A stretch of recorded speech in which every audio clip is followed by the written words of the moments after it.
ધંધાનું નામ છે ઝાડમૂળી. ઝાડમૂળી વાળી વીજળી, ઝાડમૂળી વાળી. કેમ કે આ ભેળ ખાવ, ભૂસા ખાવ, ચવાણા ખાવ, પણ હવે નવી પ્રોડક્ટ બંગાળની આવી ગઈ છે ઝાડમૂળી. અને મિત્રો આ બંગાળની આઈટમ છે, અહીંની નથી હો, બંગાળની. બંગાળમાં જઈને નરેન્દ્ર મોદી સાહેબે છે ને ઝાડમૂળી ખાધું ને તો સાહેબને છે ને સત્તા મળી ગઈ, આખા બંગાળની સત્તા મળી ગઈ, આખું બંગાળ રાજ્ય જીતી ગયા. એમ જો તમે એકવાર ઝાડમૂળી ખાશો ને તો થોડું ઘણું કઈક મળી જશે.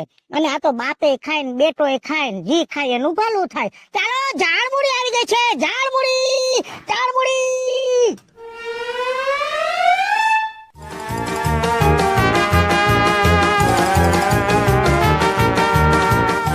ચાલો ઝાડમૂળી, ઝાડમૂળી. ઝાડમૂળી? હા ઝાડમૂળી નાસ્તો છે, નાસ્તો છે, ઝાડમૂળી નાસ્તો છે. નાસ્તાનું નામ છે ઝાડમૂળી. પણ આ તો બધું તારું કાસું છે. એ કાચું જ હોય, કાચું જ હોય. આ નવી આઈટમ છે. એમ? તમે વેફર પડીકા ખાવ છો બાલાજી ને, હા એમાંય નવી પ્રોડક્ટ આવી ગઈ છે ઝાડમૂળી.